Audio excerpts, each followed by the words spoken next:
deceptive, manipulative. He's also a former social worker and a political campaign activist.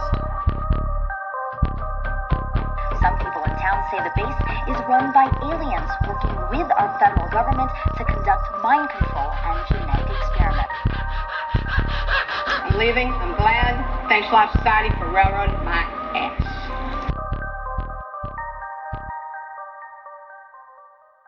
Welcome to the Eerie Americas. I'm Kristi Hull. This is Vicky Ayala. Thanks for joining us. Hopefully once again, if not, you are new. Welcome, welcome. We are Matt on the show. I hope you are prepared. So, How you doing, Vix? I'm good, but you look like you have something to tell me. So, I have another MTA complaint that happened the other day. Yay. It was a good time. So, my job offers summer hours, which is fabulous. But the downside is this year they've decided they're not just going to give us some hours. We have to work our hours to earn summer hours. So that's a new trade-off. You have to work to earn summer hours. Yes. So how do you work to earn summer hours? So basically, Monday through Thursday, I have to show up an hour earlier so that by Friday I can leave early. And that's so you're really not getting out early. You're still working the hours that you're leaving early. They're not. You know what? Whatever. Yeah, exactly. Whatever. So it is what it is. I mean, I guess it's fair enough because it'll make Fridays easier for me. Who cares? But it's gonna suck having to get up an hour earlier, and that also means an hour earlier for commuting. It's a pain in the ass. But this final day of the week, I decided, you know what, summer hours are going to start. I do want to make sure that I'm there so that I can leave at the appropriate time. So I'm going to sleep in today because it's the final day that I have flex hours where I can walk in at 10 o'clock and stay till 6. That's fine. I'm going to do it. So it was rainy that morning, and that always keeps me in bed. And plus I kind of tossed and turned. So I slept in, and I'm waiting for the train, or I'm walking towards the train rather, and I'm swiping through and it says insufficient fare. And I'm like, oh shit. So I turned back, and mind you, I'm in one of the smaller parts of the train. So certain train stations have 2 to 3 Metro card filling machines, but my station has 1. So this guy, no joke, older Spanish guy with a cane sees me walking, eyeing that direction, and jumps in front of me to then whip out singles, fives, and God knows what else for $35 worth of a Metro card in cash. Oh, he did this on purpose. He jumped in front of me instead of just letting me go, and I had my debit card out. So I'm making it very obvious that I'm annoyed, tapping my foot, looking back and forth aggressively, because the problem was I heard the opposite train just leave the station. Now, I'm at the final end of the train station, so I know that means there's one coming because they always come concurrently. So he's slowly putting in his dollars, and I'm sitting there tapping my foot, and there was a chance where I could have not paid and just hop over, but my morals doesn't let me do that. Plus,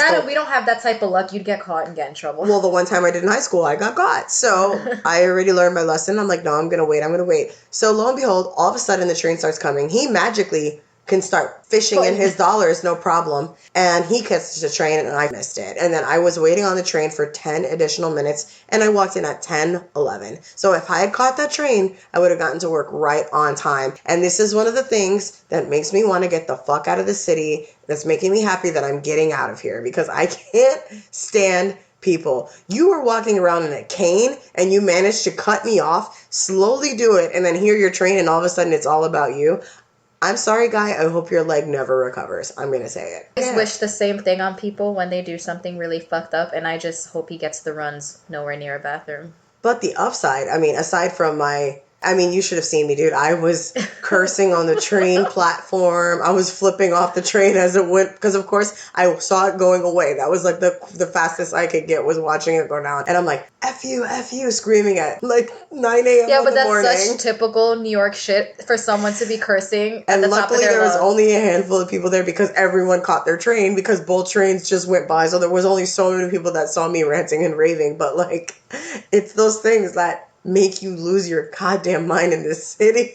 People make you lose your goddamn mind in this city. God forbid he had just not only do the gentlemanly thing as a male and let me go first. Even if he didn't let you, could you put the bills in fucking faster, please? Or would have said, oh, I see you have a card. You're going to take 2 seconds. I have a bunch of fucking cash. You go first. Or just the courteous, you were in this train station first, so you should go first. Yeah. It is what it is. But on the other side, a good thing happened. My sister and brother-in-law, so my husband's brother, had his 3rd child, So I finally have a niece. So the first two were boys.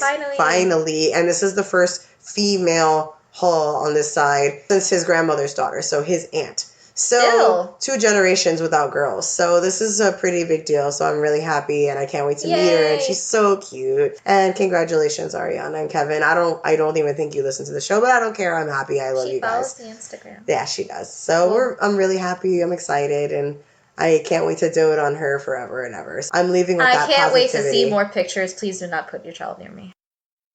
We're going to go into an email. I think Vicky's got a good one for us today. I've actually got one from my sister. I have 2 siblings. I have an older sister and a younger brother. I have to stop saying little brother because, you say little and implies that they're little. My brother turned 30 this year. Younger brother. But this is from my older sister, and my sister is almost 10 years older than me, so... Why are you shouting out her age like that? Sorry, only Rachel. because it's important to the story, because this happened, and my mom was pregnant with me, so that's why I know nothing about it. So when she sent this email, I didn't know anything about my great aunt. Gotcha. So this is kind of cool. Sorry for shouting out your age, Rach. Seriously. I got your back, Rachel. So she actually has 2 stories, but the first one she puts is about our tia, which is our aunt. It's actually our Nana's sister, so I think our great aunt or something. Got it. So she states, when I was probably 9 or 10, Tia, which is Nana's aunt, passed away. I'd never known anyone who died before, at least not that I remembered. I had some fond memories of her, like playing cards, even though I later understood that she was in the throes of dementia, which that probably did help her, though, because stuff like that helps people with dementia. She said, I would sit at the foot of her rocking chair and play some cards or a game. I was pretty small, so it couldn't have been anything all that complicated. Either way, I remember her being so nice to me. Small, frail, short, and white-haired, and just nice. As she got sicker, they changed her beds to one of those specialized hospital beds, and I remember coming home from school, home being our Nana's apartment at that point, and going to her room to say hello. One day I came home, which again, we lived somewhere else, but our grandma watched us and stuff when we were kids. And at this time, I'm pretty sure my mom was pregnant with me, so they were working, and my Nana was watching my sister.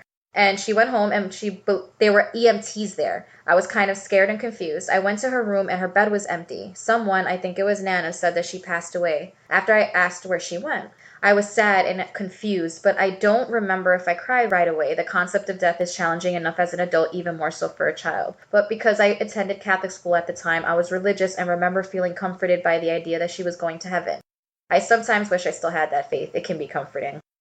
A few days or so later, I remember going to the wake with Mom and my dad. She was dressed in a powder blue chiffon dress that was very much of its time. So this is in about 1986-ish, so 80s style. She said it was very 80s, very flowy. I stared at her laying in the open coffin and started saying to...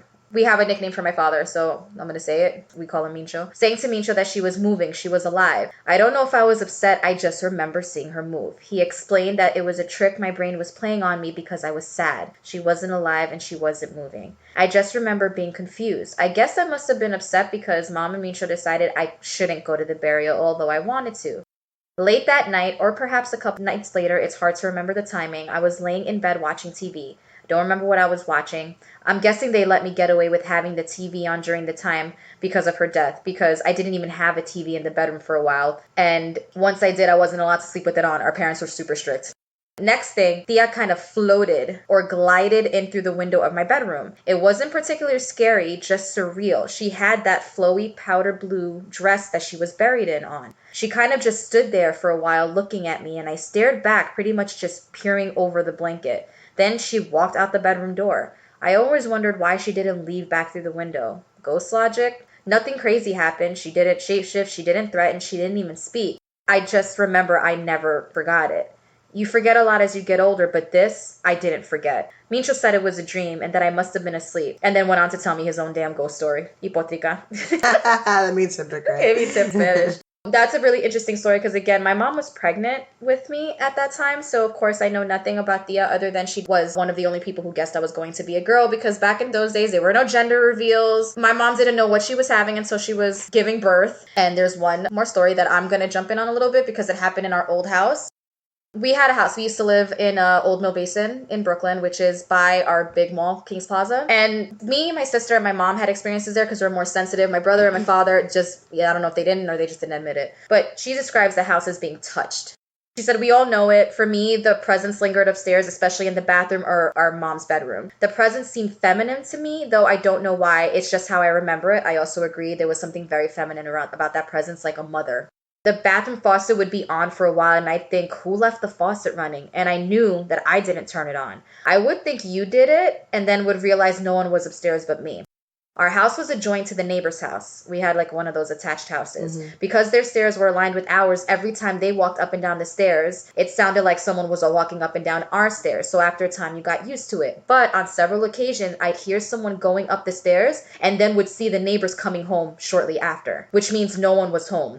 They had no children. It was just a husband, a wife, and their annoying Chihuahua Sparkle, which that was the most annoying dog on the fucking planet. So I just started to assume that the presence was the one making the noise. I don't know why I got used to it, but I did. I'm not saying I wasn't creeped out. I guess I didn't see the point of freaking out. I hadn't been threatened in any way, just spooked. One evening, I was on mom's bed folding laundry, and the spot on the bed next to me sunk in the way it does when someone sits next to you. I stopped, stared at the spot, saw a little indentation. It was just like, what?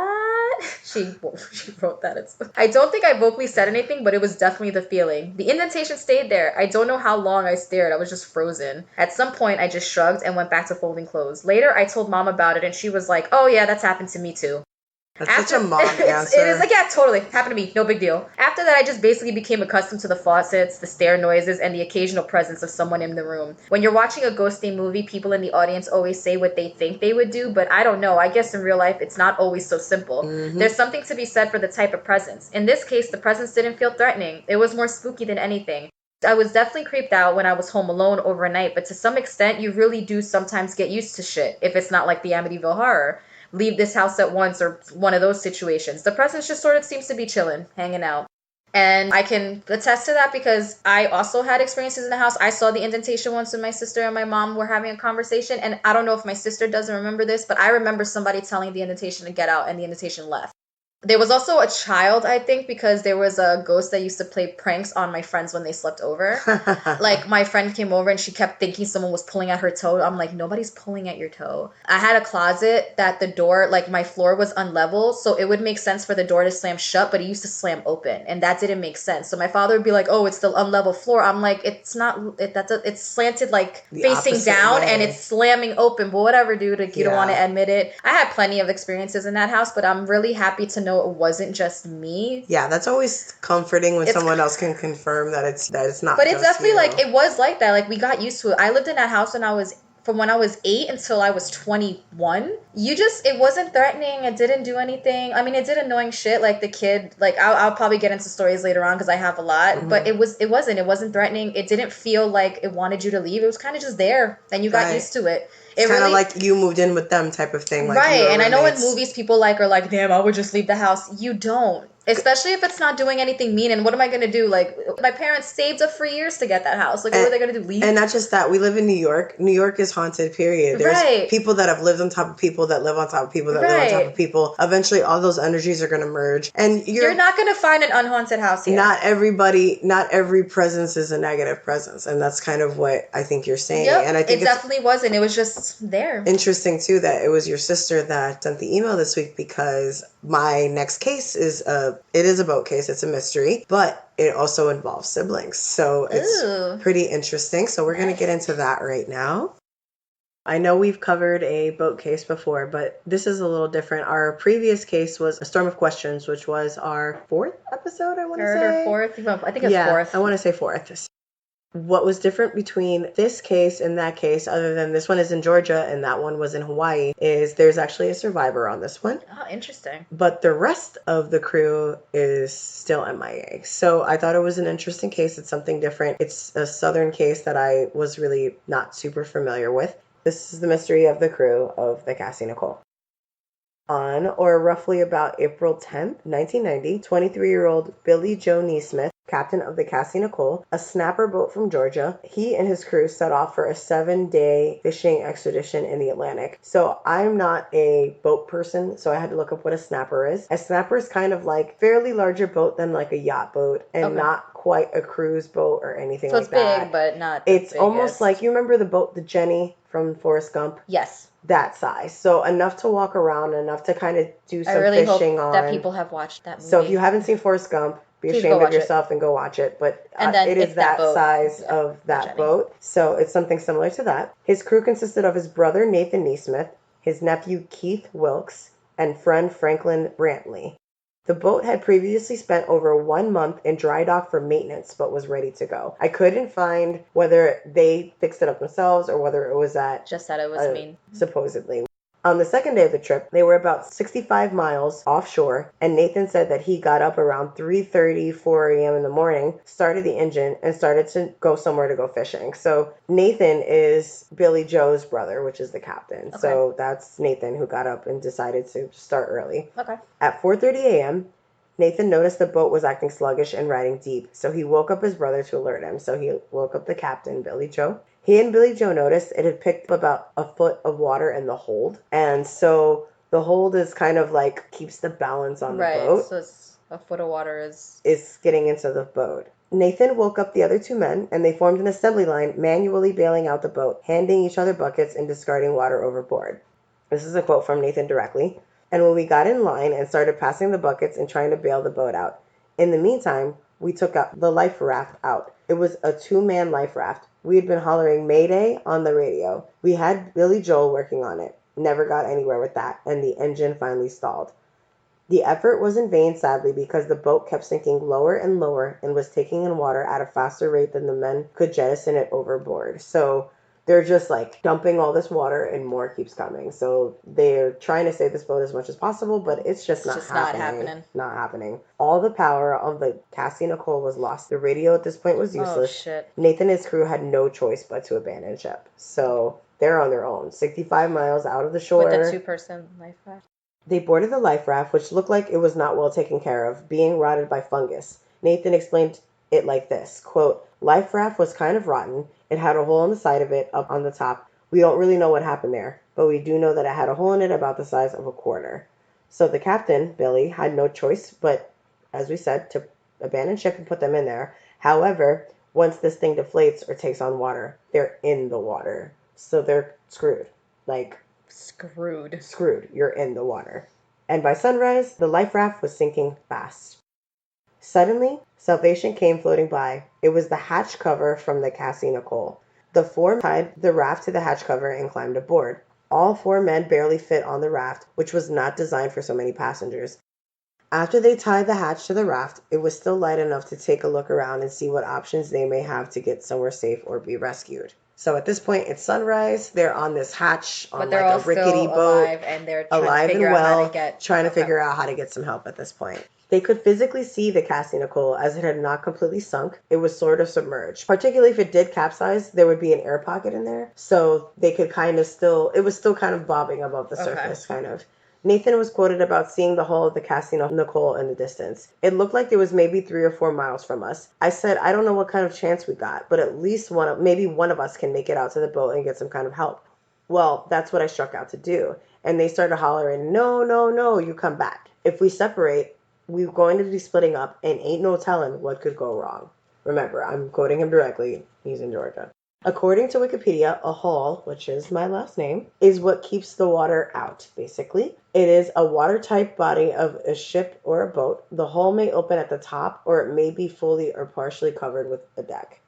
Okay. So it keeps the water out. The portion of the ship that extends below the water or the waterline is the hull. Okay. So anything visible above the top of the hull is either the deck or the superstructure. Okay. The hull is kind of an important part. So essentially, it helps the boat stay afloat itself, so the piece of the ship must have given them some relief knowing they wouldn't survive much longer than water. So, like, this will stay above water for them. They'll be able to kind of get there if only they can get there. And that's Nathan. That was their thinking. That was Nathan's whole thought, is like, if one of us can get up there, we will be okay.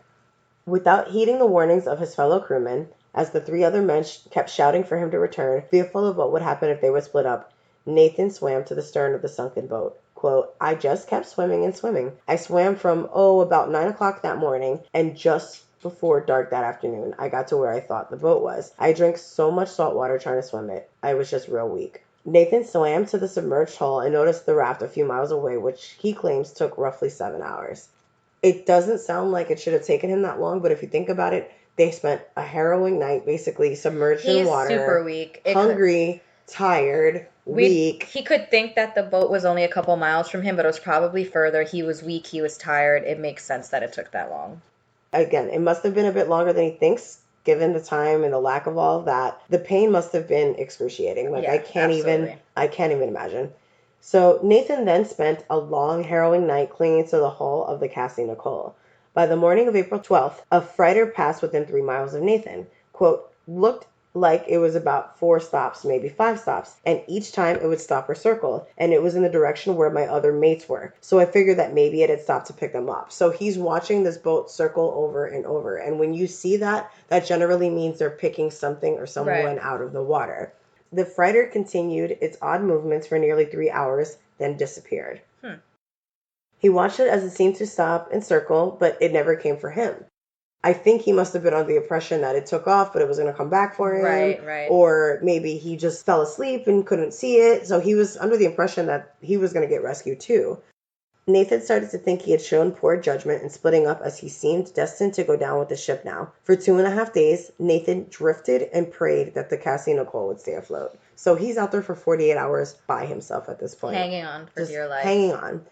Suddenly, a large wood and styrofoam bait box broke loose from the boat's deck and popped to the surface. Quote, and I swam over to it. I got to the front of it, and bless God, the whole front was out. I mean, it was just like a boat to me. It was really hot. I mean, I was getting real sunburnt. My skin was turning real red, and I was close to dead. And I remember saying, God, please let me go home to my wife and kids. So it kind of became a boat he could hide in from the sun. Oh, so he can stop getting burned and dehydrated and all that. He could take some solace in like hiding underneath. Because I have been to the beach for a couple of hours, and that's like anybody who sunbathes or does anything. You're out in the sun for a couple of hours and you can sleep forever because it is so exhausting and draining being in the sun. And he's been out there for days at this point. Yep. That's crazy. Not drinking water, not taking in. And the water that he did take in is salt water, so that's terrible. Is awful for you. Absolutely awful. Oh my God.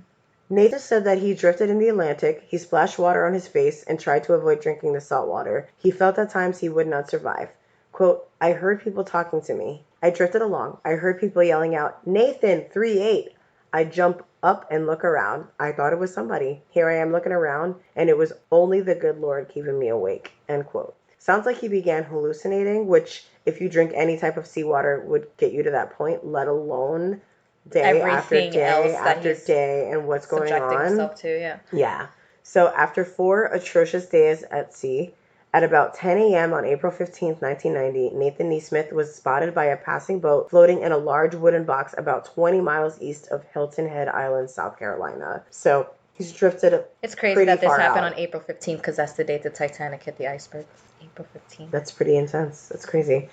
Nathan had drifted for a long time on the seas with severe sunburns, was close to death from dehydration, but was found to be in fair condition at Memorial Medical Center in Savannah, Georgia. That's crazy that he was even in fair condition. Insane. Yep. Nathan Neesmith said he did not know why the 34-foot boat had sunk. Quote, all I know is water came in and it came in fast, said Neesmith, still appearing fatigued on his 3rd day of hospitalization. So they asked him about it. He had no idea. He just knows. It had just been like fixed and it was in maintenance.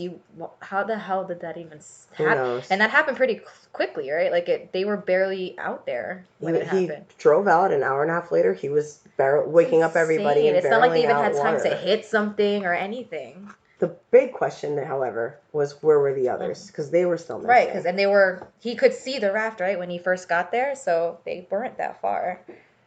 The Coast Guard kicked off a massive air and sea search with the help from local private boat owners and commercial fishermen.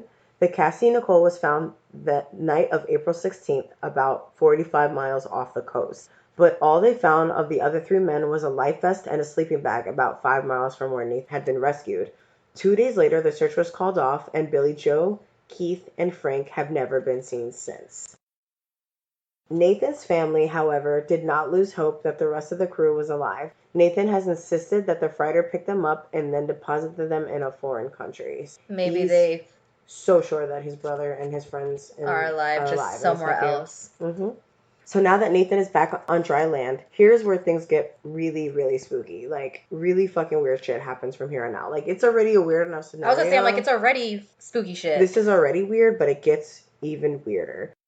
Months after the accident, On October 10th, 1990, so he was rescued April 15th, 1990, so a few months later, Nathan's sister-in-law, Oneida, got a call from a person speaking Spanish.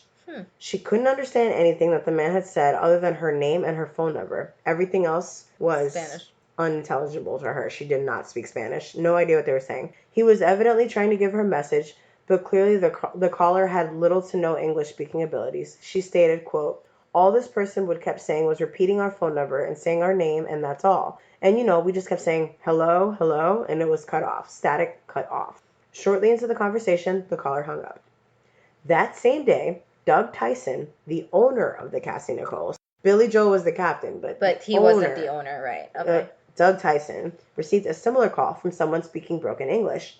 And according to Tyson, the only English words he knew were Doug's name and telephone number. So same thing.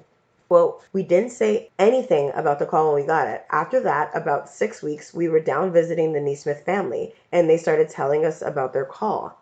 So it's not like they knew about the call and could lie about it. Nope. Quote, after they got through, I asked how long ago this was. They thought back a minute and said about 6 weeks. I looked at my wife and she looked at me. I said, yeah.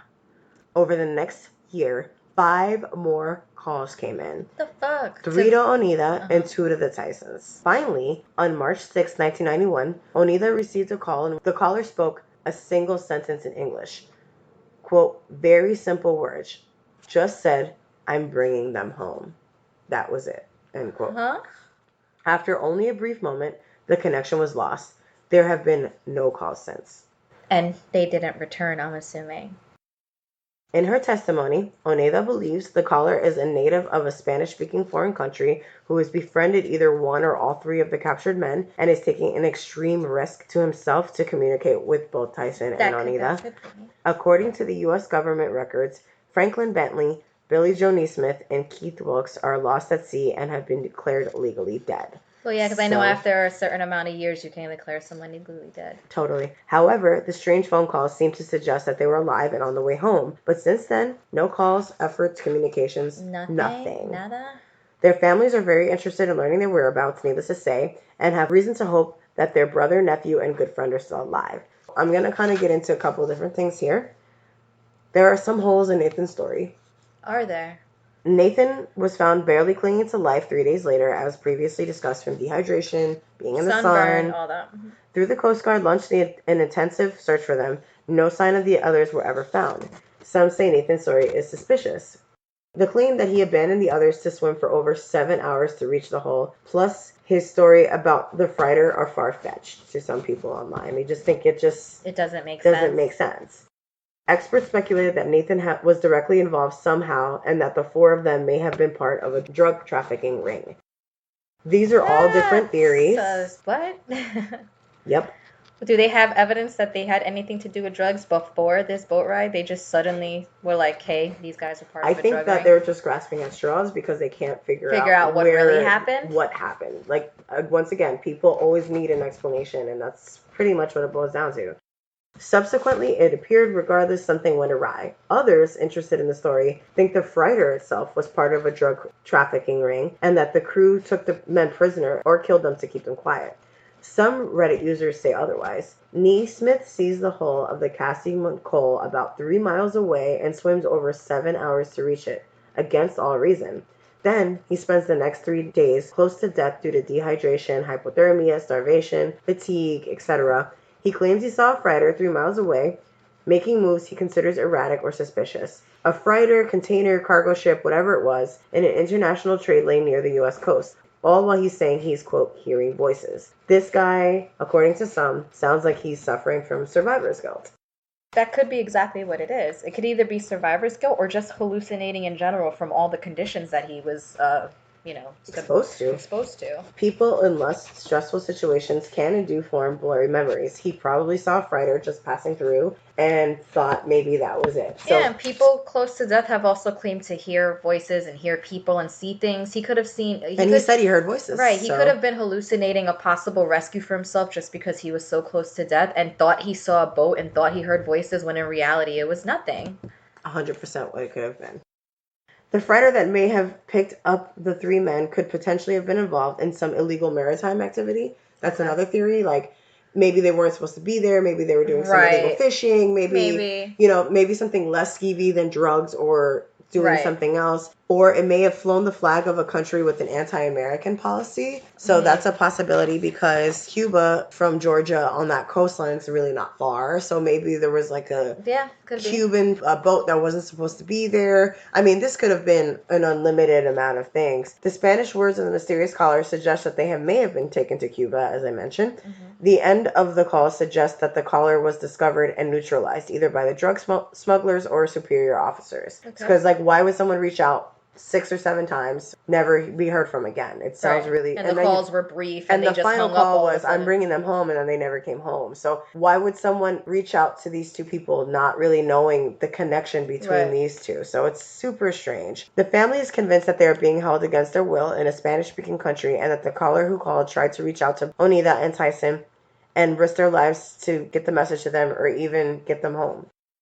This is something that I kind of thought would have been an interesting perspective because we as Americans forget that this is still a problem around the world, but there's also known cases of slavery that still occurs to this day. And according to the website antislavery.org, there are an estimated 40.3 million people in modern day slavery around the world right now.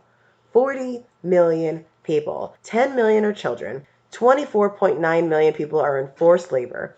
15.4 million people are in forced marriages. 4.8 million people are in forced sexual exploitation. Just because they're men doesn't mean that any of this is not a possibility. They're forced to work through coercion, mental or physical threats. We don't really know what the conditions are that they're in.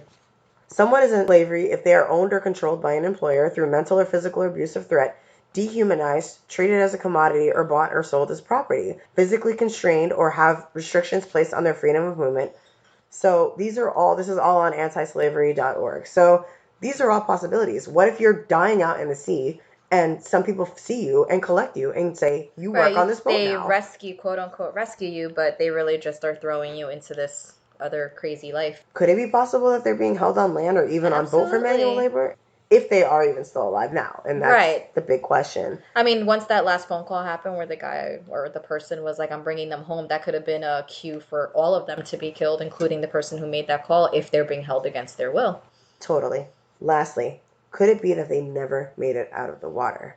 The only witness who said they got picked up was Nathan, and this was after a day of intense stress, well, really 2, physical and mental pressure. Could he have just hallucinated that? Maybe they died on the boat and he just hallucinated the whole thing. It's very possible. Was he suffering from survivor's guilt and needs to believe he didn't leave his brother and friend behind and his nephew? At this rate, all are possibilities since it's all simply speculation. This is what we know of this case. What really happened to the lost crew of the Cassie Nicole? Officially, Billy, Keith, and Franklin are assumed departed. We may never find out the true fate of these men, and it will remain a secret of the Atlantic, a paradox that will forever have us conjecturing as the fate of the crew members of the Cassie Nicole. Unofficially, there is hope to believe that they're still alive somewhere in the world, but that's all we can really go by. And this case was also done in 1992 on Unsolved Mysteries, so if anyone's interested in checking out, you can find that in, I believe, season 4. Yeah, okay. So, I mean, I can kind of see some of it because I would like to think that if I were stranded in the water with 3 other people, what sense would it make for one person to swim away and cling on to life somewhere while the rest of us were on a separate boat? My thing with that is I can see why someone would feel like there's always like a leader or a pack who thinks that they're stronger than everyone else. To be the hero. Maybe the rest of them were really just too exhausted and weak and they realized they couldn't do it. Maybe he was the only one that thought he could. Who knows? He said that they told him no. So it's not like he was saying they were encouraging me to go or whatever. They were trying to keep me there. So he admitted that. He said I was the one trying to be the hero. So I think that's quite a possibility. Maybe he feel like he made a mistake and he lost it. And who knows? We'll never know. And what's crazy is it's not like the Sarah Joe where there's not a single person that survived. This is somebody that has a witness testimony. So it's, do we trust the guy that spent 2 days in this physical and mental anguish who might have misinterpreted the situation? Right. Or did he really see what he saw? 4 people could be in the same situation. All of them will have a different perspective or a different view. It's it's easy to forget small details, but he also went through a lot. And if he did have survivor's guilt or whatever was he was feeling, it doesn't mean that what he was saying wasn't true. It just maybe from his perspective was completely different than what actually happened, especially if he has survivor's guilt. He might have been throwing in some extra details in there that he actually thought were happening at the time. Like, he obviously thinks that he heard voices. He thinks he saw another boat. He thinks that that's true. It doesn't mean that he's necessarily lying or trying to be evasive. That he's telling you what he thinks happened, but you're talking to someone who's almost dead. So you have to think that something in his story is not going to line up. So I don't think he's like intentionally being shady. It's just, I don't think so either. I think it's like people are like, oh, it doesn't add up. I think survivors. What story adds up 100%? I think it's survivor's guilt, or he really did see that, and they really. Right. Did get taken. I don't see why, or it really is that they died. And like that's what it boils down to essentially. I mean, this is why things at sea are so crazy. The water is so mysterious. They could be right there and they just didn't and these know. are professionals, mind you. Like these Right. aren't amateur people. I mean, that just I would took think off. that they died in the water if those calls had never happened. Those calls are are the weird And remember, part. this was the 80s. It's not like cell phones. People memorized phone numbers, so they were probably repeating it over and over to Right. this person. Why would he pick two people that are connected to the same case? It's too much of a Right. coincidence, and I don't believe in that word. But we've said several We times don't believe we don't. in that word. This is kind of crazy. This case. This I've never heard of it, so this is interesting. Yep, there's another. It's just confirming I should crazy. never get on a boat. And it's confirming to me to always make sure every single thing works ever on a long distance Right, it's like trip. obviously that boat was in maintenance for a month and it's still sunk in an hour and a half. So either you fix it yourself and you know you did it right, or just don't trust anything. Pretty much. I think now is a good time to jump into our Who Does That, since I'm sure some of you like me are thoroughly creeped out. Who does that? Who does that? Who does that? Who does that? And this is from Pix11.com, and the headline reads, Woman allegedly attacked boyfriend with box cutter because he didn't get her a birthday present. And this was sent to me, oddly enough, because as we mentioned in previous episodes, my birthday just passed. And so a friend of mine sent it to me. She's like, this would totally be you. It would. So this comes from West Newtonboro, Pennsylvania. A woman is accused of attacking her boyfriend with a box cutter because she didn't get the birthday she was expecting. A few hours after taking Georgia Michelle Zawacki out to dinner for her 55th birthday, her boyfriend said she became upset nobody bought her a card, a cake, or a gift. He also said she had been drinking vodka throughout the day to celebrate. Uh-oh. I don't drink vodka for this reason. It makes me angry. Exact reason. I avoid vodka like a plague. Yep. So. And it's been tested by myself and one of our mutual friends. Vodka's a no-no. Not our friend. Next, the boyfriend David Ray is quoted, "Next thing you know, I'm getting stabbed." I'm sorry, that's not supposed to be funny, but you kind of said it. Ray alleges Zawacki attacked him with a box cutter, putting it near his throat and threatening to kill him. She went to my neck, she says. I'm going to kill you, Ray explained. He said his girlfriend then slashed his arm with the weapon. After cutting him, Ray told Westmoreland County Police Zawacki went into his bedroom and threw his TV set on the ground, broke his bed, tipped over his nightstand, and threw other objects around the room. Destroyed my bedroom, Ray says. Destroyed it. The two had been living together at their West Newton home for about 4 months prior to the incident, according to the criminal complaint. After the alleged attack, police said Zawacki left the residence on foot. When police arrived at the scene, she was on a nearby neighbor's porch. Zawacki spent the rest of her birthday in jail. She has been charged with aggravated assault and held on a $25,000 bond. Meanwhile, Ray received several stitches, but he told KDKA he feels lucky he didn't end up dead. Moral of the story, buy a gift. You know what, though? I mean, this is a grown-ass woman. She's 55. You're in your 50s and you expect a cake, birthday, and a car. Like, I'm sorry. I'm not trying to be an ageist here. It has nothing to do with that. But you can't act like a 25-year-old when you're 55 and throw a tantrum like that. That's ridiculous. Should have gotten her a card. I'm just saying. At least Damn. But yeah. Make sure you get this. Whoever dates her after, make sure you give her the full red carpet treatment, because I hope that guy brings a card, up with her. a cake, and a gift. And dinner. And no vodka.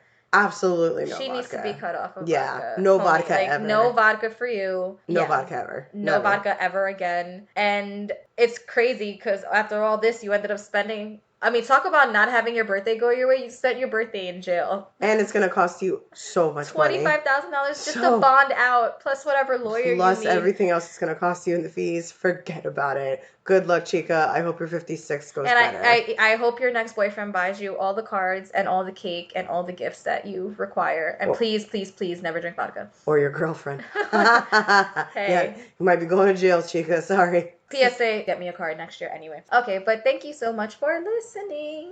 I hope you guys enjoyed this episode. Please subscribe, leave us a review. Write us an email. Follow us on Instagram and Twitter. You guys know the deal already. You guys have been listening. So we won't bore you with all that. But do us one big favor. Stay weird, Americas. Bye.